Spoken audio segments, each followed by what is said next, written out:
Hola a todos, bienvenidos. Estamos en el curso virtual de actualización en tratamiento de la esclerosis múltiple y en el día de hoy veremos una presentación con respecto a la introducción al tratamiento de la esclerosis múltiple. Mi nombre es Pablo López, yo soy médico neurólogo del Hospital Alemán y en el día de hoy estaremos viendo esta presentación. Estos son mis conflictos de interés. Y para comenzar vamos a utilizar este gráfico para de alguna forma hacer un repaso de lo que es la definición de esclerosis múltiple. Ayudados por esta ilustración, podemos decir que la esclerosis múltiple es una enfermedad inmunomediada, inflamatoria, desmielinizante y degenerativa del sistema nervioso central, que se va a presentar en personas con cierta predisposición genética, a las cuales la interacción con algunos estilos de vida o factores ambientales van a actuar como disparadores precedentes de la inflamación del sistema nervioso central. Van a tener al inicio una fase preclínica de inflamación para posteriormente comenzar con recaídas de la enfermedad, con brotes, con actividad inflamatoria, que posteriormente pueden evolucionar a una forma secundaria progresiva o que esa forma progresiva puede estar desde el inicio. Desde los comienzos o desde estados muy tempranos de la enfermedad también vamos a observar una fase degenerativa del sistema nervioso central. Entonces, teniendo esto en cuenta, sabemos que la esclerosis múltiple la podemos dividir en fenotipos. Históricamente, en 1996 se reúne un grupo de expertos en Estados Unidos para crear la primera clasificación de los fenotipos de esclerosis múltiple. Entonces van a hablar en ese momento de la esclerosis múltiple remitente recurrente, donde de cada una de las recaídas el paciente podía tener una remisión completa o parcial del déficit. Por otro lado, teníamos también en esa descripción la enfermedad progresiva, y esa enfermedad progresiva se iba a clasificar en primaria progresiva, secundaria progresiva y progresiva con recaídas. Posteriormente, en el año 2013, un grupo de expertos que incluía a los de Estados Unidos iniciales más algunos expertos europeos proponen una nueva clasificación. Y en este caso vamos a ver que empiezan ya con el síndrome clínico aislado como primera manifestación clínica de la enfermedad. Si este síndrome clínico aislado se mantiene en una enfermedad no activa, queda con ese nombre. Si este síndrome clínico aislado pasa a estar activo, va a tener una nueva manifestación y va a convertirse en una enfermedad remitente recurrente. Esa misma puede permanecer no activa o activa mediante brotes o nuevas lesiones en resonancia. Por otro lado, también describen una forma progresiva de la enfermedad, pero acá la discriminan solamente en primaria progresiva, si es desde el inicio, o secundaria progresiva, si es lo que continúa a una primera fase de recaídas y remisiones. Lo interesante de esta clasificación es que acá vamos a ver que la enfermedad progresiva también puede estar activa y con progresión. Después vamos a ver un poco estos conceptos. Puede estar activa pero sin progresión. Puede estar no activa pero con progresión. Y puede estar completamente estable, por lo menos durante un tiempo, en la cual no presenta ni actividad ni progresión de la discapacidad. Cuando hablamos de actividad, hablamos de recaídas, de brotes o de nuevas lesiones en T2, de agrandamiento de lesiones previas en T2 o de nuevas lesiones gadolinium positivas. Esta clasificación no incluye al síndrome radiológico aislado, principalmente porque es una clasificación de fenotipos clínicos. Este año, muy recientemente, se publicó esta clarificación, esta aclaración de algunos conceptos que es importante tener en mente porque son los que se usan en los trials y son los que vamos a usar también para ver si el paciente está respondiendo o no a un tratamiento. Entonces, cuando hablamos de actividad de la enfermedad, estamos hablando de, por un lado, recaídas agudas o subagudas que van a presentar un nuevo déficit neurológico o empeoramiento de un déficit previo con recuperación posterior parcial o completa. Obviamente que en ausencia de fiebre o infección, porque si no estaríamos hablando de un pseudobrote. Esta es una de las partes que puede indicar actividad de la enfermedad. También hablamos de actividad de la enfermedad cuando en las imágenes tenemos nuevas lesiones gadolinium positivas o nuevas lesiones en T2 o lesiones que inequívocamente están agrandadas en T2. Para hablar un poco de tiempo, el periodo que se considera para esto es un año, a no ser que se especifique de otra manera. Cuando hablamos de progresión de la enfermedad, hablamos de el empeoramiento de la discapacidad independientemente de una recaída. En un paciente que ya está en una fase progresiva de la enfermedad, sea primaria progresiva o secundaria progresiva. También tomaremos un año como el periodo habitual de evaluación. ¿Qué es empeoramiento de la enfermedad? Empeoramiento de la enfermedad es cuando hay mayor compromiso o discapacidad que puede ser el resultado de una recaída o puede ser el resultado de la progresión propia de la enfermedad. Cualquiera de las dos cosas. Y acá no hay un tiempo que esté estipulado, porque en realidad uno lo que va a ver simplemente es esa manifestación clínica. Entonces, cuando hablemos de tratamiento farmacológico de la esclerosis múltiple, verán en los próximos capítulos que este va a estar dividido en el tratamiento de las recaídas, el tratamiento con fármacos modificadores de la enfermedad y en el tratamiento sintomático. Sabemos que la esclerosis múltiple se describe por primera vez claramente en 1868 con Charcot y pasan muchísimos años, 125 años más o menos, hasta que aparece el primer fármaco específico aprobado por FDA para la esclerosis múltiple por recaídas, y este es el interferón beta. El interferón beta 1B, aprobado en 1993. Después de ese año, por mucho tiempo, íbamos a contar con algunos fármacos como los interferones y el acetato de glatidamer, y en los últimos años se han agregado una gran cantidad de fármacos con características propias. Entonces, en este gráfico vemos una línea de tiempo donde van apareciendo distintos fármacos y donde también se describen distintos hitos a este nivel. Por ejemplo, el inicio de los fármacos en 1993 con interferón beta 1B, y después tenemos el primer fármaco como anticuerpo monoclonal en 2006 con natalizumab. Posteriormente tenemos el primer fármaco oral en el 2011 con fingolimod. Y por ejemplo, en 2013 alemtuzumab como primera terapia de reconstitución inmune a través de un fármaco. Tenemos lo mismo pasa en 2018 como la primera terapia de reconstitución inmune semiselectiva. Aparece en el 2019 ocrelizumab, anticuerpo monoclonal anti-CD20, que además de ser tratamiento y estar indicado para esclerosis múltiple recaída remisión, está indicado y es el primer fármaco para esclerosis múltiple primaria progresiva. Y recientemente, en el 2020, tenemos la aprobación de siponimod para esclerosis múltiple por recaídas, incluyendo la esclerosis múltiple secundaria progresiva activa. Y la FDA acaba de aprobar el ofatumumab o anticuerpo anti-CD20 para esclerosis múltiple por recaídas. Entonces vemos que a lo largo de estos años se produjeron diferentes hitos para la aparición de distintos fármacos. Estos fármacos aparecen en la historia del armamento contra la esclerosis múltiple. Fueron también apareciendo en paralelo algunos efectos adversos relacionados a estos fármacos. Al principio sabíamos que nuestros fármacos iniciales podían producir alteraciones en el sitio de inyección o podían producir aumento de las enzimas hepáticas o síndrome tipo gripal. Bien, pero también hubo hitos a nivel de los efectos adversos. Por ejemplo, con mitosantrona aparece cardiotoxicidad y casos de leucemia. Aparecen los primeros casos de LMP relacionados a tratamientos para esclerosis múltiple con natalizumab.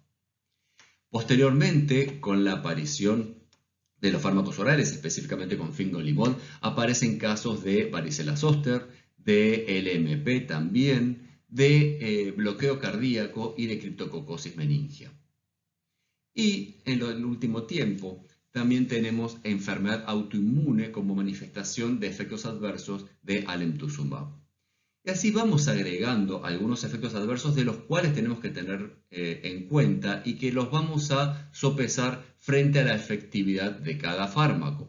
Entonces, vamos a necesitar un monitoreo de las terapias que va a ser todo el tiempo, desde previo al inicio y en todo caso también si tenemos que hacer un switch. Esta lista no es para que la aprendamos, pero es para poder ver y graficar en esta columna que marcamos cómo cada fármaco requiere ciertos controles por los efectos adversos relacionados. Vemos que al inicio teníamos, por ejemplo, el acetato de glatidamer que no requería mucho control, tal vez algún laboratorio cada tanto para ver las enzimas hepáticas, el interferón beta con un hemograma, un hepatograma y un dosaje de hormonas tiroideas estamos más que tranquilos y lo podemos hacer cada 6 meses. Pero a medida que aparecen nuevos fármacos con nuevos perfiles de eficacia y de seguridad, se van agregando nuevos controles que tenemos que ir haciendo y que tenemos que tener en mente en cada paciente en particular. Y también esto va a ser parte de la individualización del tratamiento. Para acá seguimos para continuar con la lista que vemos en fármacos más nuevos, como esto se sigue repitiendo y cada uno de metilfumarato o clelizumab o cladribine va a tener su propio control. Aclaramos que daclizumab, si bien aparece en esta diapositiva, fue retirado del mercado por encefalitis eosinofílica. Entonces, con este listado de fármacos que fueron apareciendo a lo largo de la historia reciente, ¿qué camino debemos tomar? Tenemos los fármacos en esta clasificación que vamos a usar los inyectables, los primeros que salieron, vamos a usar los orales, vamos a usar las infusiones acá donde tenemos mezclado un poco anticuerpos monoclonales con un quimioterápico. ¿Cuál es el mejor fármaco para nuestro paciente? Sabiendo además que sigue habiendo fármacos en investigación en fase 3. Lo que sabemos, y sin duda, independientemente de qué fármaco vayamos a elegir, son dos conceptos muy importantes. Primero, es que el tratamiento debe ser instaurado en forma precoz. ¿Por qué? Porque sabemos que los pacientes tienen mucha mejor evolución si el tratamiento comienza en forma temprana. Por otro lado, lo que vamos a intentar es hacer una individualización del tratamiento. Vamos a ver las características del paciente y las características de la enfermedad, y unidas junto a las características del fármaco es donde nosotros vamos a poder saber cuál es o cuáles son las opciones terapéuticas para nuestro paciente en particular.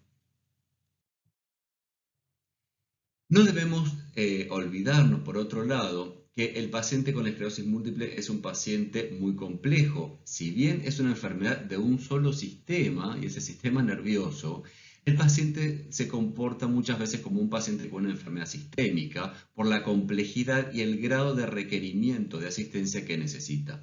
Entonces, el neurólogo, si bien tal vez sea el médico de cabecera de ese paciente, no va a ser el único. Entonces vamos a necesitar fisiatras, vamos a necesitar especialistas en salud mental y en neuropsicología, vamos a necesitar terapistas ocupacionales, urólogos, profesionales de la rehabilitación, traumatólogos, asistentes sociales, todo esto para poder ayudar a nuestro paciente en el tratamiento más integral e interdisciplinario. Hablábamos entonces de que el tratamiento debe ser instaurado en forma precoz. ¿Por qué? Porque tenemos una ventana de tratamiento y esa ventana de tratamiento es al inicio. Sabemos que nosotros lo que queremos en nuestros pacientes es evitar la discapacidad a largo plazo. Por lo tanto, queremos que el paciente siga caminando, siga con todas las funciones neurológicas desde el punto de vista motor, sensitivo, equilibrio y cognitivo, entre otras, conservadas. Entonces, cuando nosotros realizamos el tratamiento en forma precoz, vamos a ir con esta evolución.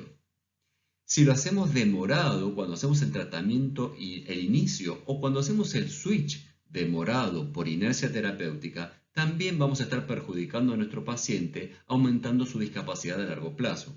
Ni hablar, obviamente, si al paciente no lo tratamos y lo dejamos en su curso natural de la enfermedad.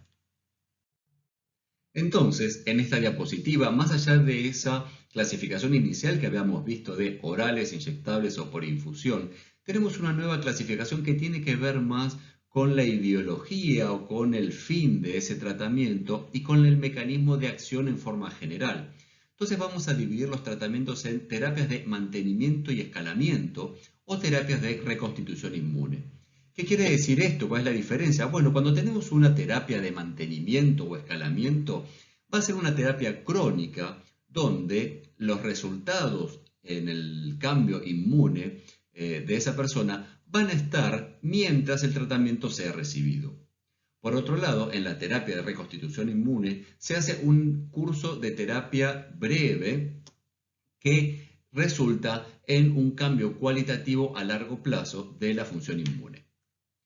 Dentro de las terapias de mantenimiento y escalamiento tenemos dos subclasificaciones y vamos a hablar de medicamentos inmunomoduladores como puede ser el interferón beta o el acetato de glatilamer o en tratamientos inmunosupresores como puede ser el fingolimod, el ocrelizumab, el natalizumab, la teriflunomida o el dimetilfumarato. Ahora, cuando hablamos de las terapias de reconstitución inmune, también las vamos a subclasificar, por ejemplo, en las que son selectivas o semiselectivas, porque van a actuar solamente en el sistema inmune adaptativo. Y acá tenemos a cladribine. Y por otro lado tenemos las no selectivas, donde actúa en el sistema inmune innato y adaptativo, y ahí tenemos el alemtuzumab. Otra terapia considerada de reconstitución inmune es el trasplante de stem cells. Entonces, ¿cuál es el objetivo de nuestro tratamiento? Y esto es una de las cosas más importantes que vamos a tener en esta charla. El objetivo del tratamiento final va a ser que el paciente no tenga discapacidad. ¿Y cómo vamos a medir esa falta de discapacidad, esa ausencia de signos de la enfermedad? Va a ser a través de NEDA, esto que hablamos de no evidencia de actividad de la enfermedad. Y ese es el objetivo, ese es el target del tratamiento. Entonces, en nuestro algoritmo de selección, lo que vamos a hacer es definir qué tipo de esclerosis múltiple tiene el paciente. No solo el fenotipo, sino también cuál es el pronóstico, que lo vamos a ver en unos minutos. Entonces, según el pronóstico, según el estilo de vida del paciente, según los objetivos del paciente y nuestros objetivos, vamos a poder decidir qué terapia vamos a hacer. Algunos pacientes tendrán mejor indicación de una terapia de mantenimiento y escalamiento y otros pacientes tendrán una mejor indicación de terapia de inducción con tratamientos de reconstitución inmune. Después, si ya elegimos la terapia de mantenimiento o escalamiento, vamos a poder elegir alguno de los fármacos dentro de esta familia. Vamos a comenzar el tratamiento, vamos a hacer el rebaseline, o sea, vamos a reevaluar al paciente cada tanto, vamos a hacer el monitoreo y vamos a evaluar si el paciente está con una buena evolución de la enfermedad o está presentando falla. Para falla tenemos diferentes métodos de medir, eso lo van a ver en una clase específica, pero también sabemos que tenemos métodos propios en Argentina como es el consenso de falla.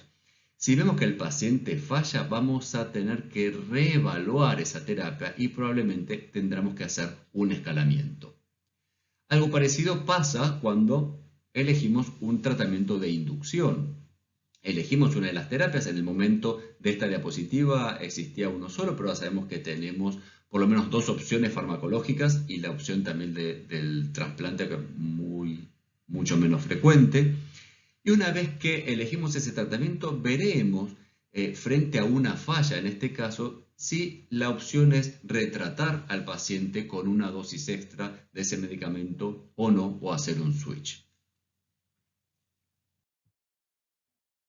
Entonces, ¿cuál es la diferencia o cómo es que estamos cambiando el concepto entre lo que son los tratamientos de mantenimiento o los tratamientos de reconstitución inmune?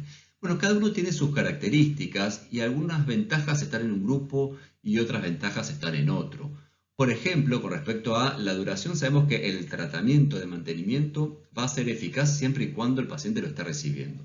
Por otro lado, en el tratamiento de reconstitución inmune, la dosis es intermitente. El paciente lo va a recibir y tal vez por un largo tiempo el paciente no reciba ningún fármaco en forma activa. Ahora, la adherencia va a ser más fácil en los pacientes que reciban una terapia de reconstitución inmune, por la baja frecuencia de aplicación. Pero también sabemos que la reversibilidad del tratamiento es mayor en los tratamientos de mantenimiento, ya que al retirarlo, todo, tanto el efecto como los efectos adversos, van a estar suspendidos. Esta tabla entonces nos grafica un poco estas ventajas y desventajas, algunas características particulares, por ejemplo, para el embarazo. Sabemos que algunos medicamentos de mantenimiento pueden ser dados durante todo el embarazo y también sabemos que algunos medicamentos de reconstitución inmune pueden planearse para ser indicados previo a un plan familiar y luego de que la paciente recibió el curso completo, puede ya planificar el embarazo. La vacunación en pacientes que están recibiendo tratamiento de mantenimiento es difícil para virus vivos, pero en pacientes que ya han recuperado, que ya han hecho la reconstitución inmune luego de un tratamiento intermitente de reconstitución inmune, podrían recibir tratamientos a virus vivos. Esto siempre y cuando pesando un poco riesgos y beneficios. Entonces, sabemos que nosotros vamos a elegir un fármaco según las características del paciente, según el riesgo de la enfermedad. Sabemos que ese fármaco puede estar dentro de una familia u otra, lo vamos a monitorear y vamos a ver si es eficaz o no. Pero lo vamos a monitorear con qué, qué es lo que queremos que el paciente tenga para saber si está funcionando bien o no esta terapia. Y entonces hablamos de NEDA.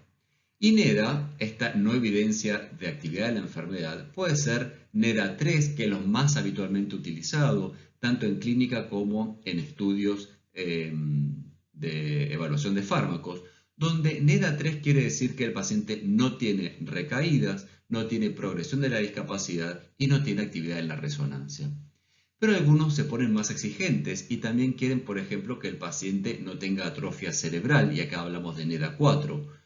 También queremos que el paciente no tenga trastornos cognitivos y hablamos de NEDA 5. O queremos que el paciente no tenga ningún biomarcador de actividad de la enfermedad, no solo la resonancia, por ejemplo, que no tenga aumentados los niveles de neurofilamentos en suero, y acá hablamos de NEDA 6. Y así podemos seguir buscando cada uno de los indicadores de actividad de la enfermedad que queremos que el paciente no tenga. Ahora bien, entonces, teniendo en cuenta los factores pronósticos de este paciente por sus características personales y las características de la enfermedad, debo ver qué voy a priorizar. Entonces, en esta balanza, cuando los factores de riesgo son bajos, puedo priorizar la seguridad y usar fármacos, por ejemplo, de plataforma, por lo menos inicialmente. Posteriormente, si los factores de riesgo aumentan o si el paciente presenta de inicio factores de riesgo aumentados, podemos inclinar la balanza hacia primero eficacia, ¿sí? Sacrificando un poco la seguridad porque lo va a necesitar el paciente, porque acá el factor de peligro es la enfermedad en sí.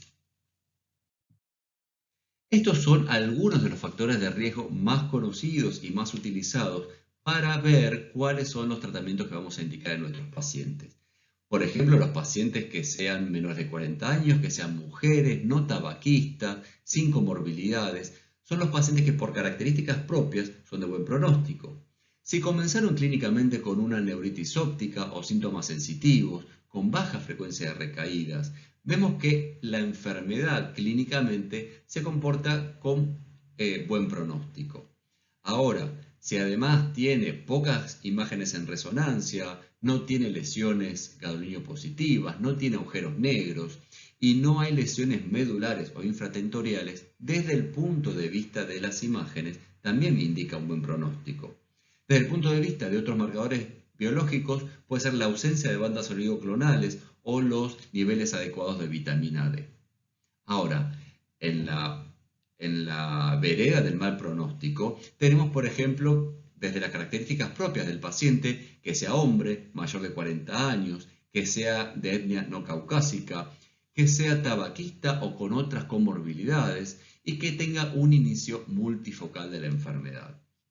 Desde el punto de vista de las manifestaciones clínicas de la esclerosis múltiple, si comienza con compromiso motor, cerebeloso, cognitivo, con alta frecuencia de recaídas los primeros años, con recuperación incompleta de cada uno de los brotes y con acumulación de la discapacidad, sabemos que clínicamente está actuando con mal pronóstico. En las imágenes, el mal pronóstico va a estar dado por una alta carga lesional, cuando tenemos varias lesiones gadolinium positivas, agujeros negros que me están hablando de secuelas y de degeneración, cuando haya lesiones infratentoriales o medulares o cuando podamos ver en forma precoz atrofia cerebral. Desde el punto de vista de otros biomarcadores, la presencia de bandas oligoclonales, tanto IgG como IgM, y los bajos niveles de vitamina D al inicio también son factores de mal pronóstico. Entonces, teniendo en cuenta esto, nos vamos a dar una idea de qué fármaco o qué grupos de fármacos vamos a utilizar en un paciente en particular. Entonces, esto es una opinión personal compartida por algunos profesionales que nos dedicamos a esta enfermedad y sabemos que cuando los factores son de buen pronóstico podemos ir para el lado del acetato de glatiramar, de los interferones, de teriflunomida. Dimetilfumarato puede estar en alguno de los dos grupos y cuando hablamos de factores de mal pronóstico sabemos que por ahí tenemos que comenzar con un fármaco de mayor eficacia o de tiempo más breve de inicio del efecto, como puede ser natalizumab o fingolimod, siponimod recientemente aprobado, alemtuzumab o cladribine como los dos tratamientos de reconstitución inmune, o crelisumab y ofatumumab aprobado por ahora solo en FDA. Entonces, esto nos da una idea de qué grupo de fármacos y después tendremos en cuenta varias características más y también las preferencias del paciente y sus características laborales, planificación familiar y otras cosas para elegir el tratamiento más adecuado. Y ahora, esto es solamente 2020 y tenemos una pandemia y esto es un factor más y este virus también, y es solo un comentario, es un factor más que nos va a decir y vamos aprendiendo día a día qué tratamiento por ahí es el más seguro o riesgo-beneficio es el que vamos a indicar. Esto es ilustrativo de que son múltiples los factores y algunos factores son ya conocidos y algunos factores van apareciendo como sorpresa. Entonces, antes por ahí hacíamos tratamiento agudo de las recaídas y iniciamos lo que era un fármaco de primera línea, independientemente de la actividad o de las características del paciente, para luego escalarlo si teníamos falla. Ahora ya hablamos de que vemos al paciente y a la enfermedad desde el inicio y tratamos de hacer un tratamiento individualizado. Entonces, obviamente se va a tratar la recaída en agudo, pero según la actividad de la enfermedad y los factores de pronóstico, vamos a elegir el fármaco, ¿sí? Y vamos a estar tanto en la opción de mantenimiento o inducción según estas propias características. Para ir resumiendo un poco, lo que debemos hacer entonces en todos los pacientes es el diagnóstico temprano, establecer el pronóstico con los factores de buen o mal pronóstico y las características propias del paciente, evaluar riesgo y beneficio de esas manifestaciones, intentar el tratamiento personalizado tomando en cuenta todas las características posibles, que puede ser de inducción o de mantenimiento, discutir con el paciente también la preferencia con respecto a las vías de administración de la medicación y evaluar siempre la respuesta al tratamiento y en forma continua. En paralelo también siempre nos vamos a cuestionar en algunos casos el diagnóstico y vamos a ponerlo en duda según también la evolución muchas veces cuando no sea su presentación la más característica. Esto les dejo una diapositiva con la bibliografía recomendada. Y como conclusiones, sabemos que el aumento significativo de las terapias para esclerosis múltiple recurrente remitente de los últimos años ha sido muy manifiesta. Ha aparecido también la primera terapia aprobada para esclerosis múltiple primaria progresiva, que es el ocrelizumab. Ha también sido aprobada recientemente la primera terapia para esclerosis múltiple secundaria progresiva con actividad, que es el siponimod. Sabemos que debemos apuntar al tratamiento temprano, al tratamiento personalizado, a un equipo interdisciplinario de tratamiento del paciente más allá de los fármacos, evaluar factores pronósticos para una selección adecuada del fármaco, NEDA, o sea, tenemos que apuntar a la no evidencia de actividad de la enfermedad y cero tolerancia debería ser nuestro objetivo y debemos intentar todo lo que podamos enlentecer la enfermedad, frenarla y reparar el daño a través de fármacos o de la rehabilitación. Muchas gracias por su atención, espero que esta presentación les haya resultado de utilidad y de interés y próximamente estarán viendo cada uno de estos aspectos y cada uno de estos fármacos en forma particular. Buenas tardes.